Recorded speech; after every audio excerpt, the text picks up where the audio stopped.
bebés, niños y adolescentes, especializada en estas enfermedades endocrinas que pueden ir afectando el crecimiento de nuestros hijos y que los van a ir acompañando durante toda la vida. Además, una referente en toda la provincia de Jujuy en su especialidad y una amiga de Mundo Bebé, una amiga particular. Gracias, Caro, por tu tiempo. Gracias, Valle. Bueno, como siempre, gracias por la presentación. Un placer vernos y poder conversar, extrañando los vivos, pero bueno, es lo que hay. Están hermosos, están más divertidos, te voy a decir. Sí, cuando está todo calmo, sí, no te extraña que en cualquier momento caiga algún tipo de interrupción. No hay problema. Estamos en la misma, así que no hay ningún problema. Es la cuarentena. Sí, totalmente. Bueno, ¿cómo le están llevando primero ahí en la parte de salud en el hospital? Bueno, nosotros seguimos laborando como el primer día, en realidad un poco la consulta cayó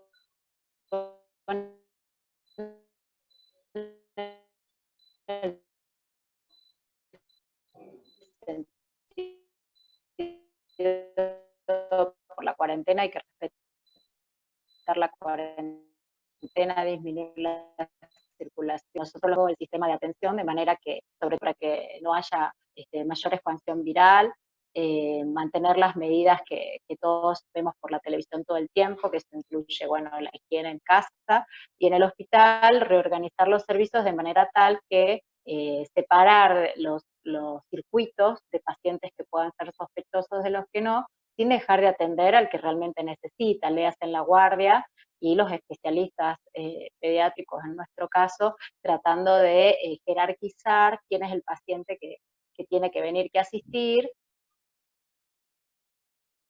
y por ahí quizás cuando sean pacientes de riesgo o con alguna otra dificultad, tratar de verlos por telemedicina o asistiéndolos mediante recetas a través de los distintos nodos. Bien, perfecto. Los pacientes tuyos, que ya son parte como de tu familia, ¿no? Son crónicos, niños, adolescentes, preadolescentes, que acompañás durante mucho tiempo, también necesitan un seguimiento y están permanentemente conectados porque necesitan contener su patología, su enfermedad, siempre en el marco de la salud, digamos. Exacto, yo siempre un poco, y la idea quizás de esta charla, un poco como habíamos hablado, es que uno tiene que, por un lado, adaptarse a esta cuarentena, que es obligatoria, el distanciamiento social obligatorio, como así lo llamamos, que es fundamental en este momento para disminuir la cantidad de infectados, porque claramente en algún momento todos nos vamos a contagiar, pero no es lo mismo que nos contagiemos 10.000 personas en una semana y saturar el sistema de salud, y que el sistema de salud no dé abasto, tanto en el recurso humano, físico, etcétera, que esto sea paulatino y que progresivamente uno pueda generar un sistema de contención. Entonces, yo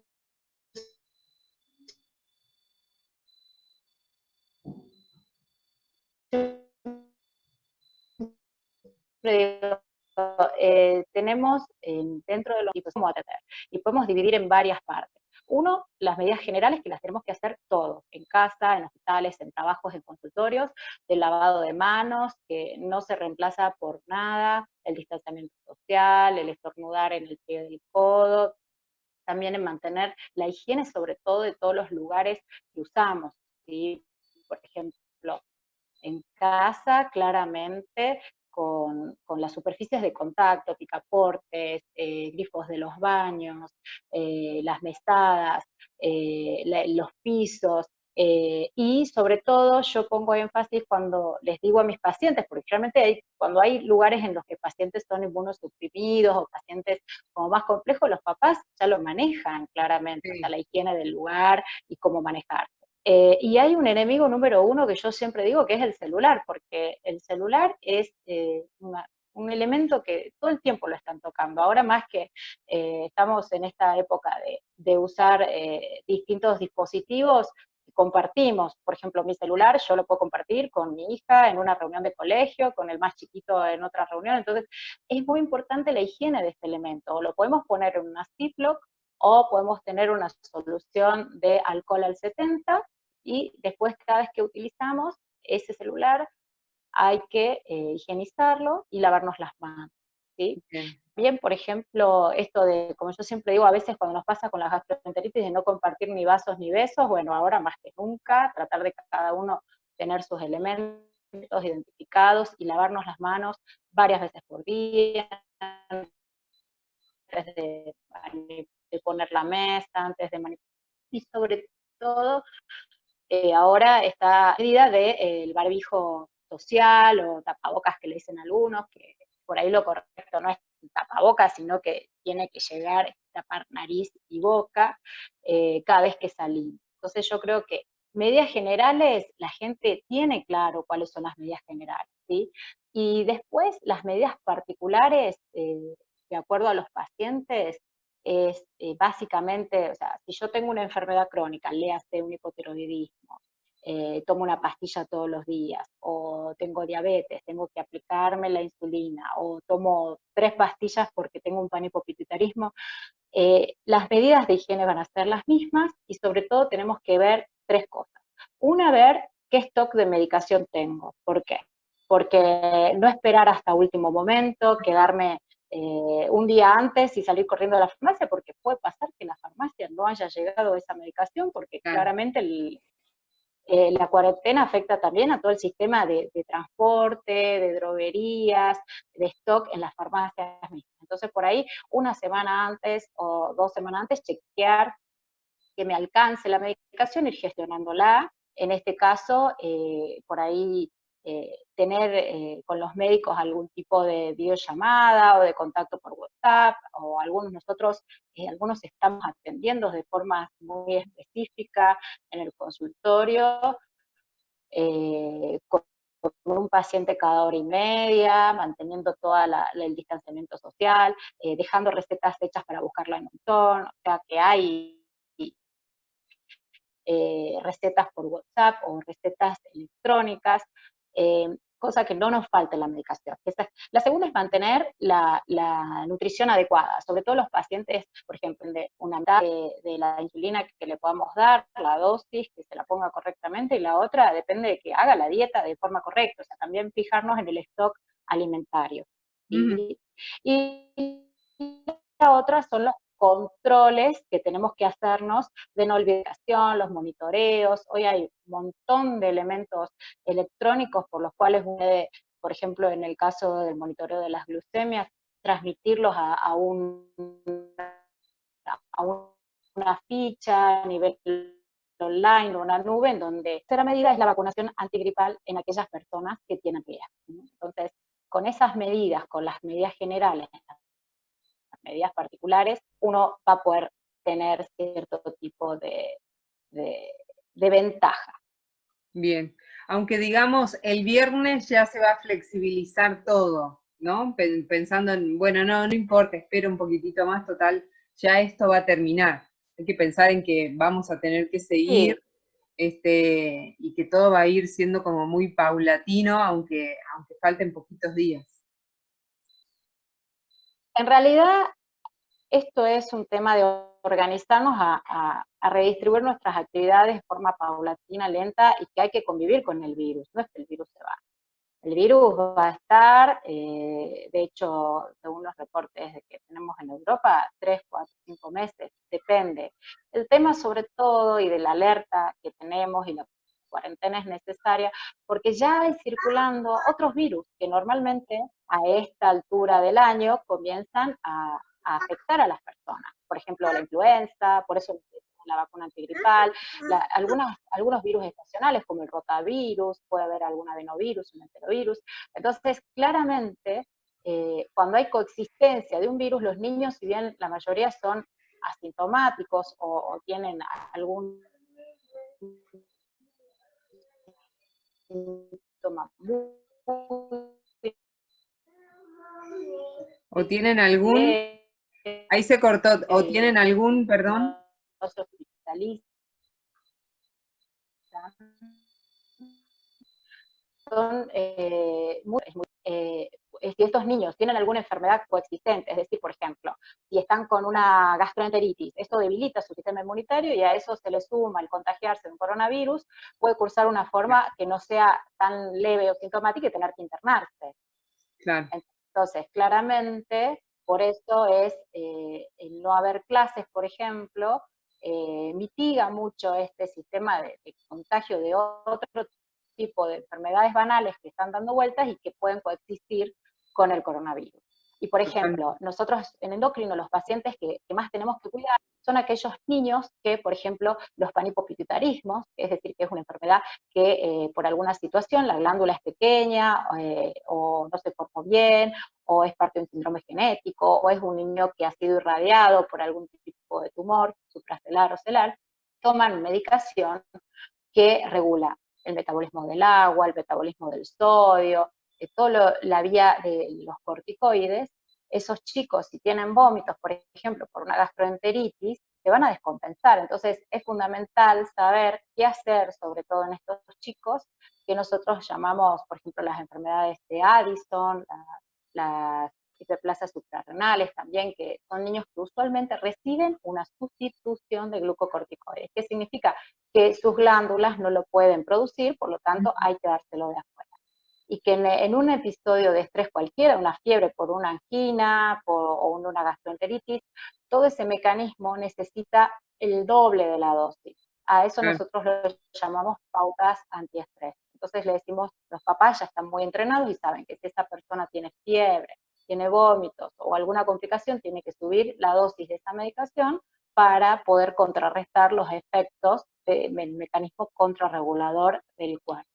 Y también, sobre todo en esta situación invernal, los pacientes que usan corticoides en forma no sustitutiva, sino en suprafisiológicas. ¿Qué significa? Por ejemplo, un paciente con alguna dermatopatía crónica que tiene altas dosis de corticoides, o por alguna nefropatía, alguna púrpura que necesita los corticoides, esos niños son los que más riesgos tienen. Y es a los cuales tenemos que apuntar, dándoles las mismas pautas de activar la alarma en el caso de fiebre, por si puede ser un COVID o no puede ser un COVID, pero indistintamente estos pacientes necesitan recibir el corticoide. Si tienen buena tolerancia oral, el doble de la dosis, o si no toleran, tienen vómitos, ahí sí van a repongan los líquidos y sea por vía parenteral, es decir, a través de un suerito, ¿no? Bien, perfecto. Caro, y se dice o se conoce hasta ahora que no, el coronavirus no afecta demasiado o de gravedad a los niños y a los adolescentes, a las personas más jóvenes, ¿no? Pero al tener alguna patología de base, seguramente esta recomendación o esta estadística va a caer. En realidad es indistinto.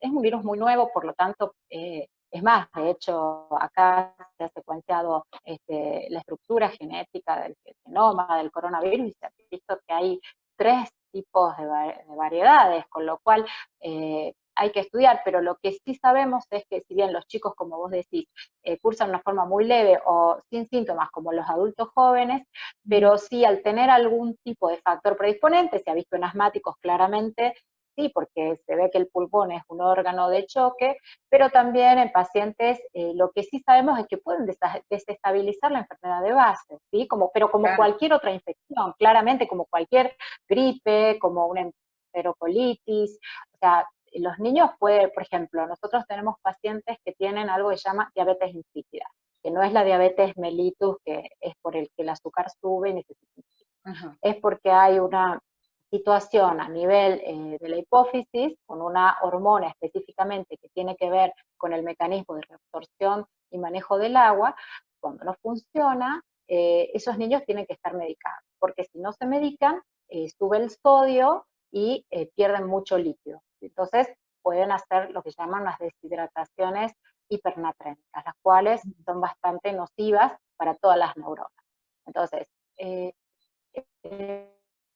ese paciente, si tiene algún tipo de, tiene vómitos y no puede sostener en el estómago la pastilla hasta que se absorba, ese paciente sobre todo se va a descompensar y va a necesitar ir a un centro a estabilizarlo con el manejo estricto de los líquidos y monitoreo específico. Entonces, por eso yo siempre digo, lo más importante en esto es como mantener un balance. Sabemos que hay un virus que tiene alto grado de contagiosidad, que si bien en niños y adolescentes hasta este momento no ha demostrado que tiene una severidad como en la de adultos mayores y personas de riesgo, pero tenemos que mantener las medidas básicas que sabemos todos, y los niños que tienen alguna enfermedad, por ahí categorizarlos, es decir, mantener el stock de medicación y mantener el monitoreo de esa enfermedad, y solo ir a controles o posponer controles, salvo que sea necesario. Por ejemplo, tenemos niños con hipotiroidismo congénito que usualmente los tenemos que controlar durante el primer año, sí o sí cada 3 meses. ¿Por qué? Porque la hormona tiroidea es fundamental para la neuromaduración de el neurodesarrollo. Por ahí ver la forma de que estos niños ocurran, pero tomando las medidas específicas en el consultorio, de que la sala de espera no haya, los pacientes estén distanciados, de que no entre nadie enfermo, de que se laven las manos, que usen el barbijo, y para que estos pacientes puedan tener el control. Puede posponerse, pero a veces podemos hacer que tenga una salida para el control del laboratorio y pueden pasarnos los resultados quizás a través de algún medio, ¿sí? Ya sea por una plataforma, por telemedicina, por una videoconsulta. Ese es un ejemplo. Y después los pacientes que no pueden circular porque tienen riesgo, por ejemplo, los diabéticos, los pacientes con enfermedades o un asmático severo, esos niños tratar de manejarlos también. Hay distintos equipos que llaman teams a domicilio que pueden incluso hacerle los monitoreos de sacar sangre y después pasarnos a nosotros. Pero sobre todo que tengan medicación, porque lo que nos está pasando es que con este gran stop que hubo, quedaron sin medicación porque estaban cerrados los consultorios o porque no había acceso en las farmacias. Entonces, eso fue lo que en estos días vimos, cierto tipo de consulta en la urgencia. Entonces, lo que hay que tratar es de mantener estos pacientes adecuadamente sostenidos y controlados para que no se transformen en un paciente de urgencia y que quizás yendo a la urgencia ahí se termine contagiando. ¿Se entiende? Sí, totalmente. ¿Por qué es importante parar la curva? Creo que fuiste una de las primeras, ¿no? Que por lo menos a mí me empezó a mandar esto de, al principio era quedarte en casa y después era aplanar la curva, que se escuchaba este concepto a nivel mundial. Sí, en realidad nosotros, te repito, uno aprende de las alertas que están enviando otros países y uno tiene que mirar alrededor, uno mira a Brasil, podemos mirar Uruguay, que es un buen modelo por ahora, podemos ver Chile. Entonces, la curva significa que es la capacidad que tiene de contagiar personas y que estas personas requieran usar el sistema con severidad, terapia intensiva.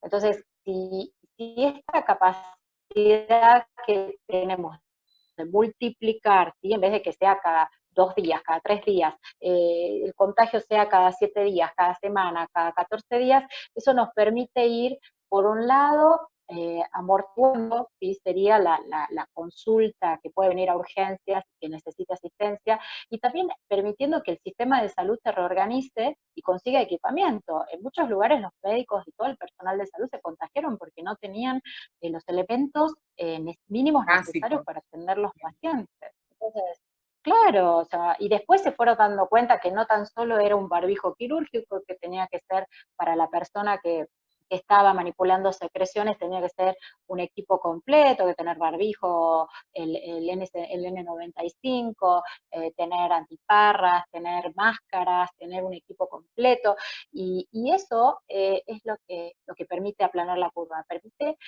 aprender, permite entrenar, equipar, preparar. Entonces, todas esas cosas son fundamentales para, dentro de una manera controlada, hacerle frente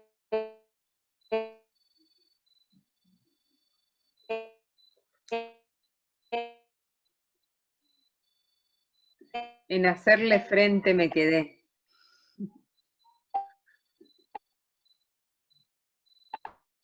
En hacerle frente nos quedamos.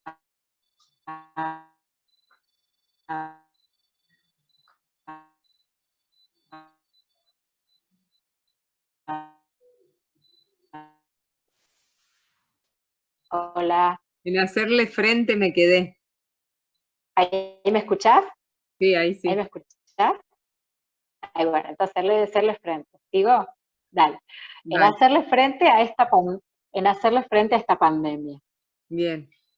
Bien, es importante que sigamos aguantando, ¿no? Tanto ustedes desde el área de salud todos los días, poniendo, aprendiendo, poniéndole el cuerpo, como todos los ciudadanos, desde nuestro lugar, para que pasemos todo este invierno lo mejor posible, porque pueden ir modificándose algunas pautas de aislamiento social, pero vamos a convivir todo el invierno con esta paranoia o la presencia de este virus.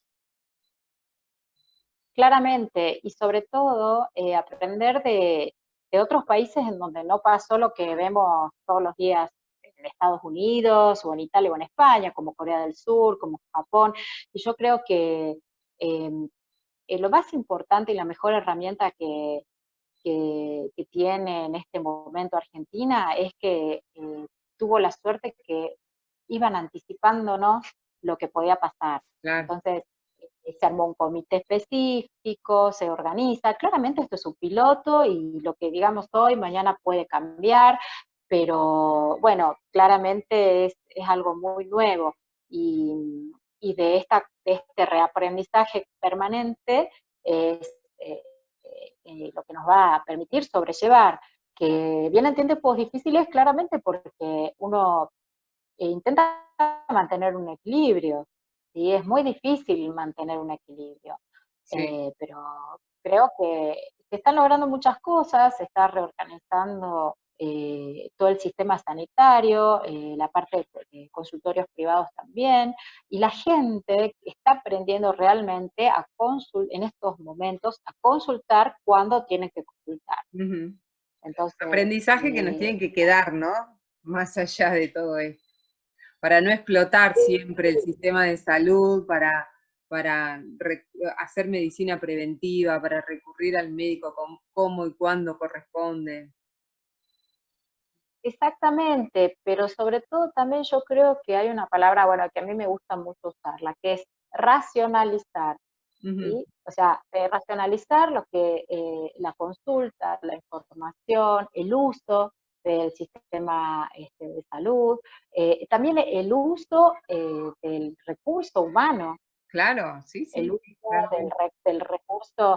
del recurso humano formado, porque claramente pasa a veces que, bueno, las directivas se hacen como generales en un momento que no es necesario tomar ciertas medidas, pero las podemos dejar para después. Entonces, esto, te repito, es un aprendizaje, cada provincia tiene una realidad distinta. Por ejemplo, Sí. nosotros acá en Jujuy, las medidas se tomaron súper tempranamente, fueron perfectamente tomadas, estuvo muy bien organizado, entonces podemos estar más tranquilos porque hasta ahora no hay circulación viral, esperemos que no tengamos casos nuevos, entonces eso claramente ayuda. Sí, Entonces la gente tiene que entender, hay personas que por ahí no lo entienden, es difícil, se cansan, se saturan, dicen, no, ya está, me voy, ya pasó el fin de y semana, ahí es arranco de nuevo. el error. la falta de la paciencia, claramente, sí, sí, claramente. Así que bueno, me parece que es un tema que hay que mirarlo con tranquilidad, para largo, reorganizarse, en todo sentido, también en el Sí, sistema escolar, aplicar cambios que haya que cambiar y asumir ciertas cosas bueno, que realmente, claramente van a cambiar. Uno tiene ejemplos que no quiere seguir, claramente. obvio, obvio.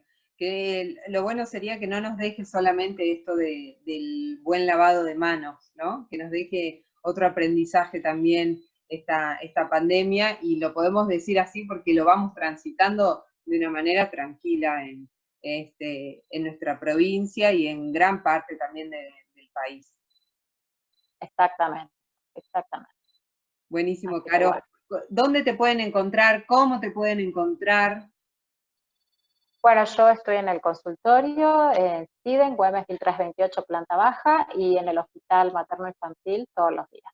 Muy bien, buenísimo. Ahí que te consulten, seguramente van a poder organizar de algún modo si hace falta. Perfecto. Gracias. Bueno, vaya. No, a vos, un Placer. placer haberte visto. Muchísimas gracias. Te mando un besote. Otro para vos. Chau, chau. Chao, chao.